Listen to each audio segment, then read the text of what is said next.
Hello friends, welcome back to my YouTube channel agri sir with VC. तो friends, I hope आप सभी लोग बहुत अच्छे होंगे, अपनी तैयारी कंटिन्यू कर रहे होंगे। तो जैसा कि हमने आपका ग्रोथ एंड डेवलपमेंट का जो चैप्टर शुरू किया था, उसमें 3 लेक्चर ऑलरेडी हमने कवर कर लिए हैं। कल हमने बात की थी फैक्टर्स अफेक्टिंग प्लांट ग्रोथ।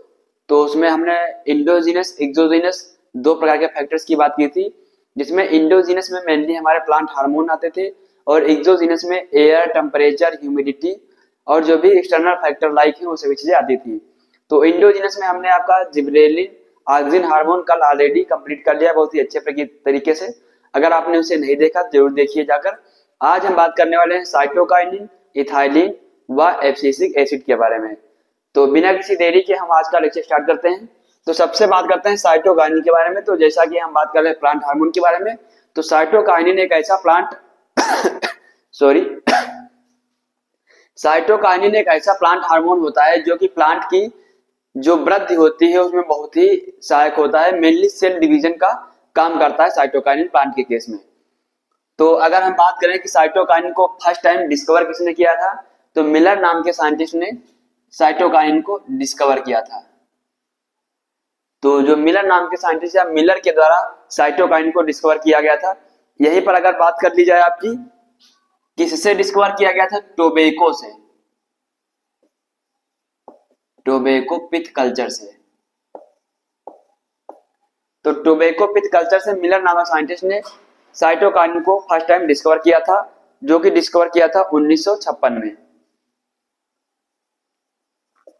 यहीं पर अगर बात की जाए आपकी कि जो टर्म है साइटोकाइनिन, फाइटोकाइनिन और काइटिन, तो ये 3 प्रकार के टर्म दिए गए जो कि आपको कॉम्पिटिटिव एग्जाम में पूछ लेते हैं।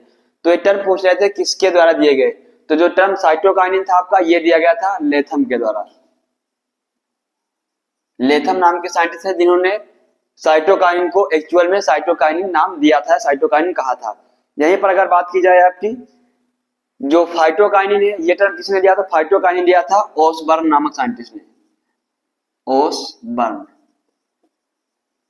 और अगर बात की जाए काइनिन, काइनिन किसने दिया था? तो काइनिन दिया था आपके एस कुग नामक साइंटिस्ट ने। तो ये तीनों टर्म्स साइटोकाइनिन लेथम ने, फाइटोकाइनिन ओसबर्न ने और काइनिन एस कुग नामक साइंटिस्ट ने दिया था। यहीं पर अगर हम बात करें फर्स्ट नेचुरल साइटोकाइनिन, यानी प्राकृतिक तरीके से कौन सा ऐसा साइटोकाइनिन था जो तैयार किया गया, तो वो था आपका जियाटेन, जो कि आपके कॉम्पिटिटिव एग्जाम में कई बार पूछ लिया जाता है। जियाटेन जो आपका है फर्स्ट नेचुरल साइटोकाइनिन था। ये प्राप्त कहां से किया गया था? तो आपको नाम से पता चल रहा होगा कि मक्के से प्राप्त किया गया था। तो फ्रॉम कॉर्न, यानी मक्के से इसको प्राप्त किया गया था। यहीं पर अगर आपसे पूछ ले कि सिंथेटिक या मानव निर्मित जो होते हैं उनको सिंथेटिक कहते हैं, तो सिंथेटिक आपका साइटोकाइनिन कौन सा है? तो उसमें आ जाएगा फिनाइल यूरिया। सिंथेटिक में मेनली आपका आ जाएगा डाइफिनाइल यूरिया, डाइफिनाइल यूरिया। तो पहला आ जाएगा डाइफिनाइल यूरिया। दूसरा आपका सिंथेटिक में मेनली आ जाएगा बेंजिल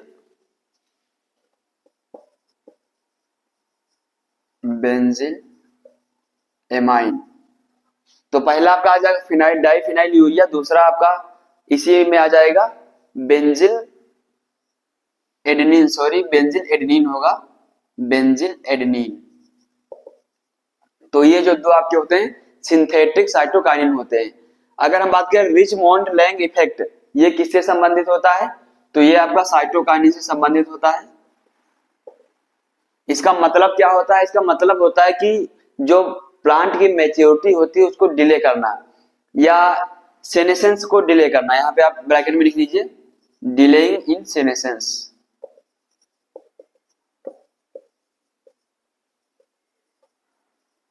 सेनेसेंस मेनली होता क्या है? जब भी आपके फ्रूट्स व लीव्स मैच्योर होकर गिरने लगती हैं तो उस स्टेज को, उस अवस्था को सेनेसेंस कहते हैं।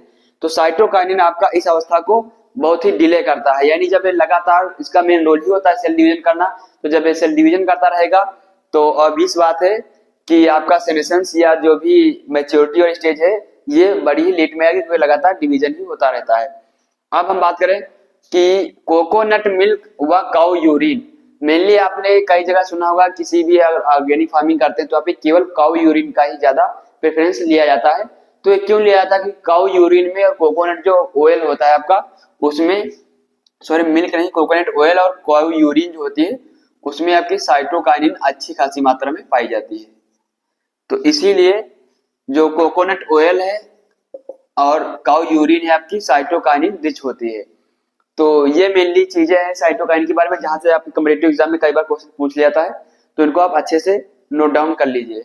अब हम बात करते हैं साइटोकाइन का प्लांट में रोल क्या होता है। तो पहला रोल तो यही होता है सेल डिवीजन करना।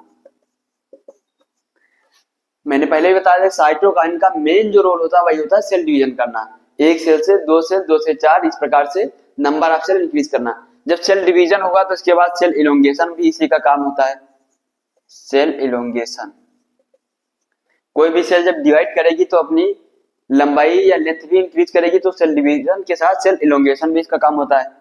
नंबर 3 क्या होगा, डिले सेनेसेंस, जो मैंने पहले आपको यही बता दिया कि डिलेइंग इन सेनेसेंस यानी मैच्योरिटी को डिले करता है। अगला अगर आपसे बात की जाए और क्या रोल होता है, तो जब हाई कंसंट्रेशन में ऑक्सीजन होगा और लो कंसंट्रेशन में साइटोकाइन होता है तो उस अवस्था में रूट फॉर्मेशन का काम करता है। अगर ऑक्सीजन का कंसंट्रेशन हाई होगा और साइटोकाइन का कंसंट्रेशन लो होगा तो रूट फॉर्मेशन का काम करता है। रूट फॉर्मेशन यानी रूट को बनाता है। तो ये हो गया इसका चौथा काम। अगर और बात की जाए तो इसका मेनली काम और क्या होता है, ये जो भी है आपका फ्रूट थिनिंग में भी यूज किया जाता है, फ्रूट थिनिंग। और अगर अगला वर्क के बारे में बात की जाए तो ये क्या करता है, फीमेलनेस को प्रमोट करता है, प्रमोट फीमेलनेस। फीमेलनेस मतलब जो फीमेल पार्ट्स होते हैं तो उनको इनहेंस करता है या प्रमोट करने का, बढ़ाने का काम करता है। तो ये मेनली आपके साइटोकाइन के मेन रोल थे, जो कि आपके कॉम्पिटिटिव एग्जाम में कई बार पूछ ले जाते हैं। कई बार इसको देखा गया है कि ये नाइट्रोजन के मेटाबॉलिज्म में भी इंपॉर्टेंट रोल प्ले करता है। तो ये कुछ मेन चीजें थी आपकी साइटोकाइन से संबंधित, जो कि मैं साइड हट जा रहा हूँ, आप वीडियो को पॉज करके अच्छे से नोट डाउन कर लेना। अब हम बात करने वाले हैं इथाइलिन के बारे में। तो इथाइलिन हमने पहले भी बताया था आपको कि इंडोजीनस में जो भी प्लांट हार्मोन आते हैं, तो 3 प्लांट हार्मोन जो क्या होते हैं, ग्रोथ प्रमोटर होते हैं, यानी ग्रोथ को एनहांस करते हैं, प्रमोट करते हैं। और जो 2 थे इसमें से आपसे एबीए व इथाइलिन, वो ग्रोथ इनहिबिटर थे, यानी कहीं ना कहीं ग्रोथ को इनहिबिट करते हैं या रोकने का काम करते हैं। तो इथाइलिन आपका ग्रोथ प्रमोटर व इनहिबिटर दोनों प्रकार से काम करता है, तो इसको भी आप लिख लेना। जो मोस्ट इंपॉर्टेंट जहां से क्वेश्चन पूछे जाते हैं, अगर पूछा जाए कि ethylene is a ripening hormone, ये किसने रिपोर्ट किया कि इथाइलिन एक जो है राइपनिंग यानी फ्रूट को पकाने वाला हार्मोन है, तो ये रिपोर्ट किया था बर्ग नामक साइंटिस्ट ने। यहीं पर अगर बात की जाए कि प्रिकर्सर क्या है इथाइलिन का, तो इथाइलिन का प्रिकर्सर मेनली आपका होता है मिथियोनीन। मिथियोनीन, यहां से कॉम्पिटिटिव एग्जाम में आपके क्वेश्चन कई बार पूछ लिया जाता है। यहीं पर बात करें, ethylene is a natural growth regulator, यानी इथाइलिन एक नेचुरल ग्रोथ रेगुलेटर है। ये किसने बताया था, तो ये बताया था आपके प्रेट गोस्ची नामक साइंटिस्ट ने। Parade PRATTGOESCHI। तो प्रेट गोस्ची नामक साइंटिस्ट ने बताया था कि जो इथाइलिन आपका एक नेचुरल यानी प्राकृतिक ग्रोथ रेगुलेटर है। तो ये भी आप नोट कर लेना। यहीं पर अगर हम बात करें इथाइलिन फॉर्म्ड इन, तो इथाइलिन जो है, या सॉरी इसको इस प्रकार लिख लीजिए, या इथाइलिन में कौन कौन सी गैसें निकलती हैं, तो मेनली इथेरेल व इथेफोन। यहां पे कर लीजिए इथाइलिन कंटेनिंग, या इथाइलिन से कौन कौन से केमिकल रिलीज होते हैं, सॉरी होता है यहाँ पे लिखा है। तो इथाइलिन से जो केमिकल रिलीज होते हैं उसमें मेनली आपका होता है इथेरेल एंड इथेफोन। तो इथेरेल व इथेफोन केमिकल जो है इथाइलिन से रिलेट होते हैं, जो क्या करते हैं फ्रूट को पकाने में मेनली आपके काम में आते हैं। यहीं पर अगर हम बात करें कि इथाइलिन जो है, या इथाइलिन को अंडर हार्मोन्स, इथाइलिन वैसे वोलेटाइल गैस थी, लेकिन इसको हार्मोन्स के अंतर्गत कब रखा गया, तो 1971 में इसको अंडर हार्मोन्स रखा गया। यहीं पर अगर हम बात करें कि इथाइलिन का फॉर्मूला क्या होता है, तो इसका फॉर्मूला जो होता है C2H2। ये भी आप नोट कर लेना, कई बार आपके एग्जाम में यहाँ से भी क्वेश्चन पूछा जाता है, सॉरी H2 नहीं H4, तो C2H4 इसका फॉर्मूला होता है। और इसको बर्ग ने रिपोर्ट किया था as a fruit ripening hormone, precursor होता है मिथियोनिन। इथाइलिन को नेचुरल प्लांट ग्रोथ रेगुलेटर किसने कहा, प्रेट गोस्ची ने। और इथाइलिन को अंडर हार्मोन कब इंक्लूड किया गया, तो 1971 में। यहीं पर बात करें कि कौन कौन से केमिकल जो इथाइलिन से हमारे रिलीज होते हैं, तो इथेफोन व इथेरॉल, तो इथेफोन व इथेरॉल केमिकल इथाइलिन से रिलीज होते हैं। यहीं पर अगर हम बात करें कि इथाइलिन किन किन कंडीशंस में पाया जाता है, कहाँ पाया जाता है, तो मेनली जहां पर एन एरोबिक कंडीशन होती है, एन एरोबिक कंडीशन, जहां पर एन एरोबिक कंडीशन होती है, या इसी को कह लीजिए वाटर लॉक्ड कंडीशन, जल भराव की स्थिति जहां पर होती है, वहां पर आपका मेनली इथाइलिन देखने को मिलता है। इसी के साथ और कहां पर मिलता है, जो भी पके हुए फ्रूट्स होते हैं, राइप फ्रूट्स, पके हुए फ्रूट्स जहां पर होते हैं, तो पके हुए फ्रूट्स में भी आपका इथाइलिन अच्छी मात्रा में पाया जाता है, तो इसको भी आप नोट डाउन कर लेना। अब अगर हम बात करें कि इथाइलिन का रोल क्या होता है प्लांट में, तो एक एक करके अच्छी प्रकार से समझेंगे। तो इथाइलिन जो होता है मेनली आपका फ्रूट राइपनिंग का काम होता है, आपको पहले से ही पता है, हमने बता रखा है। तो जो मोस्ट इंपॉर्टेंट वर्क होता है वो होता है फ्रूट राइपनिंग, यानी फलों को पकाने के लिए इथाइलिन का उपयोग किया जाता है। और किस प्रकार में, जो इथेफॉन है, जो हमने अभी आपको पहले बताया, इथेफॉन के रूप में आता है, जिसका उपयोग किया था फ्रूट को पकाने में। दूसरा इथाइलिन का काम क्या होता है, stimulate senescence and abscission of leaf, तो abscission of leaf. Ethylene mainly करता क्या है, जो ड्राउट कंडीशन होती है, तो ड्राउट कंडीशन में आपका इथाइलिन का कंसंट्रेशन इंक्रीज हो जाता है। और इथाइलिन क्या करता है, जो हमारी पत्तियां होती हैं उनको गिराने में, या उनको गिराता है, मदद करता है, या जल्दी से आपका मैच्योरिटी इथाइलिन की वजह से प्लांट में आ जाती है। अगला अगर हम बात करें और जो हमारे मेनली रोल है उसके, तो उसमें क्या करता है, राइपनिंग अप फ्रूट तो हो ही गया, इसके बाद में क्या करता है, both inhibitor and both work as promoter and inhibitor. कई कंडीशन में ग्रोथ को प्रमोट भी करता है, लेकिन मेनली इसका जो वर्क होता है ग्रोथ को इनहिबिट करने का मेनली इसका रोल होता है।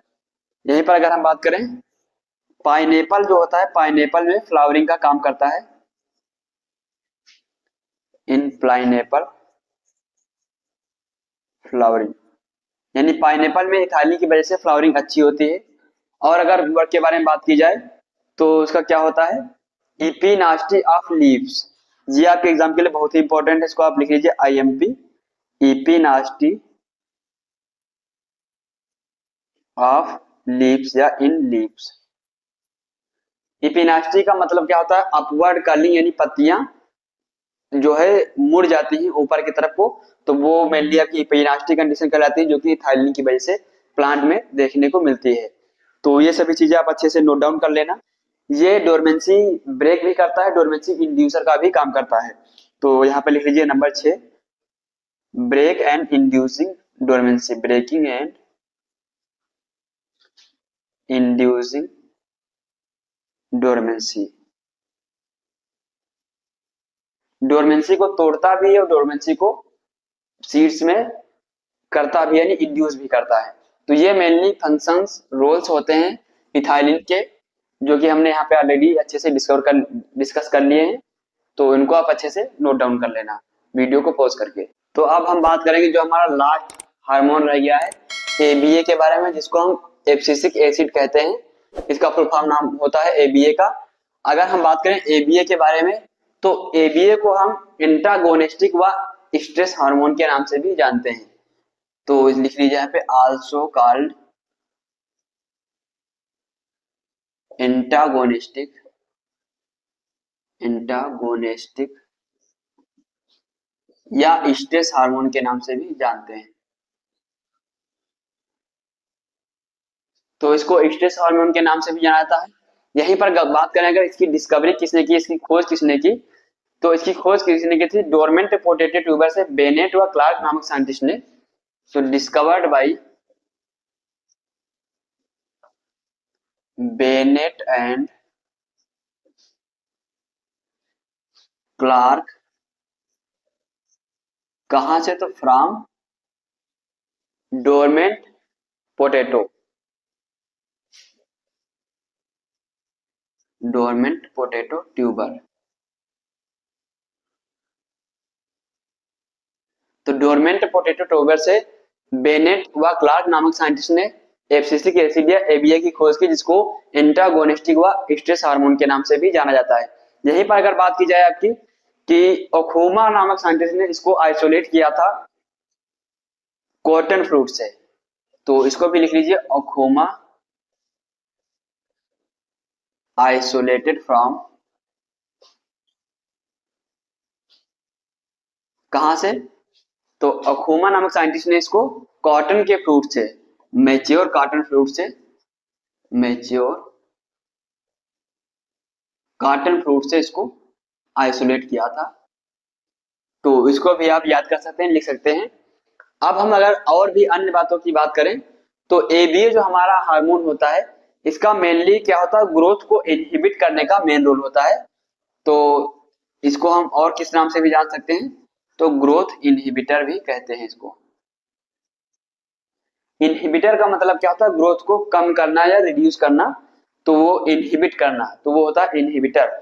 मेनली एबीए का काम क्या होता है, आपने प्लांट में देखा होगा जब भी स्ट्रेस या वाटर की कमी होती है प्लांट में, तो क्या होता है कि जो भी हमारा फोटोसिंथेसिस होती है, जो भी भोजन बनता है, तो वो पत्तियों में मेनली भोजन बनता है, पत्तियों से सभी जगह जाता है। तो पत्तियों से भोजन दूसरी जगह नहीं जा पाता या अन्य पार्ट से पत्तियों तक कोई भी मिनरल नहीं पहुंच पाते। ये जो भी हमारा पत्ती होता है, पत्ती का जो भी हिस्सा हमारा स्टेम से जुड़ा होता है, वहां पर एक सफेद लेयर उसके बीच में क्रिएट कर देता है एबीए, जो कि वाटर स्ट्रेस कंडीशन में मेनली देखने को मिलता है।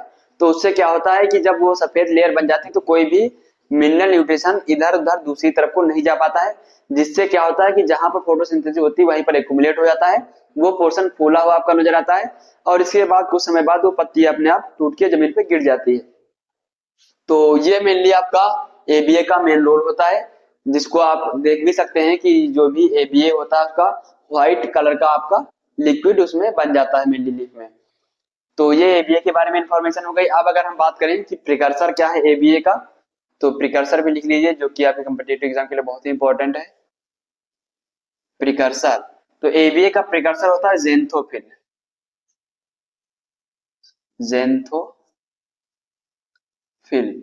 अगर इसका हम बात करें रोल इन प्लांट्स, तो प्लांट में एबीए का मेनली रोल क्या होता है, तो सबसे पहले तो हम जो हमारा जिब्रेलिक एसिड था वो सेल एलोंगेट कर रहा था, सेल को बढ़ा रहा था, लेकिन इसका मेनली रोल क्या होता है, रिड्यूस करना, हर एक चीज को इनहिबिट करना। तो इसलिए इसको हम एंटी जिब्रेलिक हार्मोन भी कहते हैं। एंटी जिब्रेलिक हार्मोन या एंटी जिब्रेलिक की तरह भी काम करता है। तो एंटी जिब्रेलिक, तो इसके आगे लिख लेना work as anti gibberellic hormone. दूसरा अगर वर्क की बात की जाए कि और इसका काम क्या होता है, तो इसका मेनली काम होता है enhance bud and seed dormancy. Bud and seed dormancy को क्या करता है, इनहेंस करता है। और जो आपका जिब्रेलिन था वो सीड डोरमेंसी को तोड़ता था, यानी सीड डोरमेंसी को ब्रेक करता था, जबकि ये सीड डोरमेंसी को इनहेंस करता है, इसीलिए इसे एंटी जिब्रेलिक हार्मोन के नाम से भी जाना जाता है। यहीं पर अगर बात करें एसिलेरेट सेनेसेंस, जैसे कि हमने पहले ही बताया कि व्हाइट लेयर बना देता है, पत्तियां जिससे गिरने लगती हैं, तो क्या करता है, एसिलेरेट करता है किसको, सेनेसेंस को। तो लिख लीजिए एसिलेरेट सेनेसेंस, एसिलेरेट सेनेसेंस, सेनेसेंस को एसिलेट करता है, इससे पत्तियां गिरने लगती हैं, मैच्योर हो जाती हैं। यहीं पर अगर बात करें कि जो लॉन्ग प्लांट होते हैं उनमें फ्लावरिंग को डिले करता है, delay flowering in long day plant. जो भी आपके लॉन्ग डे प्लांट होते हैं, लॉन्ग डे प्लांट यानी कि जितने भी रबी सीजन क्रॉप होती है उनमें फ्लावरिंग डिले करता है, फ्लावरिंग को लेट में लाता है। यहीं पर अगर हम बात करें तो जियोट्रोपिज्म इन रूट्स, रूट्स में जियोट्रोपिज्म की तरह काम करता है, जियोट्रोपिज्म इन रूट। अगला अगर और बात की जाए एबीए के बारे में, तो ये क्या करता है, to stop elongation, elongation stop करता है, जैसे कि हमने पहले बता दिया कि डोरमेंसी को इंड्यूस करता है, और जब डोरमेंसी इंड्यूस करेगा तो इलोंगेशन भी उसका इंड्यूस होगा जब एंटी जिबरेलिन की तरह काम करेगा। एंटी जिबरेलिन के साथ इसे एंटी साइटोकाइनिन भी कहते हैं, एंटी साइटोकाइनिन।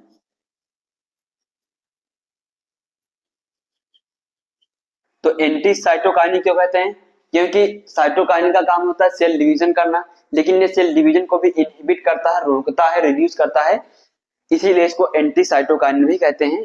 तो आप इसके सामने लिख लीजिए, क्योंकि because of inhibit the cell division, तो इसलिए इसको एंटी साइटोकाइनिन के नाम से भी जाना जाता है। तो ये सभी चीजें आप ऑक्सिन के बारे में, एबीए के बारे में या एब्सिसिक एसिड के बारे में अच्छे से नोट डाउन कर लेना, जहां से आपके कॉम्पिटिटिव एग्जाम में कई बार क्वेश्चन पूछ ले जाते हैं। इसके साथ एक चीज और लिख लीजिए, इसको हम एंटी ट्रांसपेरेंट भी कहते हैं, एंटी ट्रांसपेरेंट।